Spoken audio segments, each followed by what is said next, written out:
ಕಲಬುರಗಿಯ ಪಿಎಸ್ಐ ಬಸವರಾಜ ಹೆರೂರು ಆತ್ಮಹತ್ಯೆ ಮಾಡಿಕೊಂಡ ದುರ್ದೈವಿ. ನಿನ್ನೆ ರಾತ್ರಿ ಡ್ಯೂಟಿ ಮುಗಿಸಿ ಮನೆಗೆ ಬಂದು ಸ್ನೇಹಿತರಿಗೆ ಕಾಲ್ ಮಾಡಿಕೊಂಡು ನಾನು ಆತ್ಮಹತ್ಯೆ ಮಾಡಿಕೊಳ್ಳುತ್ತೇನೆ ಎಂದು ತಿಳಿಸಿ ಪ್ರಾಣ ಬಿಟ್ಟಿದ್ದಾರೆ ಎನ್ನಲಾಗಿದೆ. ವಿಷಯ ತಿಳಿದ ತಂದೆ ಮನೆಗೆ ಬಂದರಾದರೂ ಅಷ್ಟರೊಳಗೆ ಬಸವರಾಜ್ ಅವರ ಉಸಿರು ನಿಂತು ಹೋಗಿತ್ತು.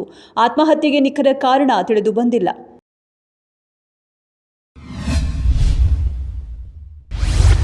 2 ಬಾರಿ ನೀಟ್ ಪರೀಕ್ಷೆ ಬರೆದಿದ್ದು ಈ ವರ್ಷ 3ನೇ ಬಾರಿಗೆ ಸಿದ್ಧತೆ ನಡೆಸಿದ್ದ ಅನುಕೀರ್ತನ ಪ್ರಶ್ನೆ ಪತ್ರಿಕೆ ಸೋರಿಕೆ ಮರುಪರೀಕ್ಷೆ ನಿರ್ಧಾರದಿಂದ ತೀವ್ರ ಮಾನಸಿಕ ಒತ್ತಡಕ್ಕೆ ಒಳಗಾಗಿದ್ದ ವಿದ್ಯಾರ್ಥಿನಿ.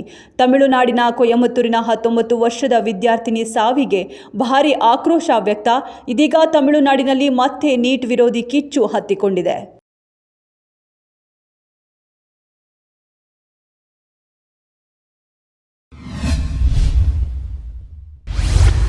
ಮಲೆಮಹದೇಶ್ವರ ಬೆಟ್ಟದ ಮಾದಪ್ಪನ ಹುಂಡಿಯಲ್ಲಿ ಮತ್ತೆ ಕೋಟಿ ಹಣ ಸಂಗ್ರಹ.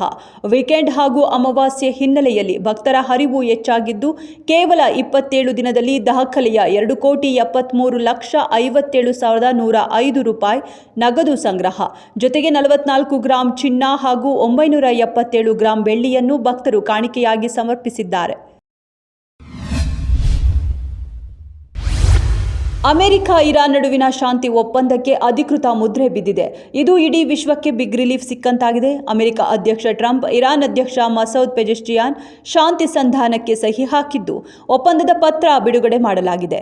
ಉಭಯ ದೇಶಗಳು ಯುದ್ಧ ನಿಲ್ಲಿಸುವ, ಹಾರ್ಮುಜ್ ಜಲಸಂಧಿಯಲ್ಲಿ ಹಡಗುಗಳ ಸಂಚಾರಕ್ಕೆ ಮುಕ್ತ ಅವಕಾಶ ಸೇರಿ 14 ಅಂಶಗಳಿಗೆ ಒಪ್ಪಿಗೆ ನೀಡಿ ಉಭಯ ನಾಯಕರು ಸಹಿ ಹಾಕಿದ್ದಾರೆ.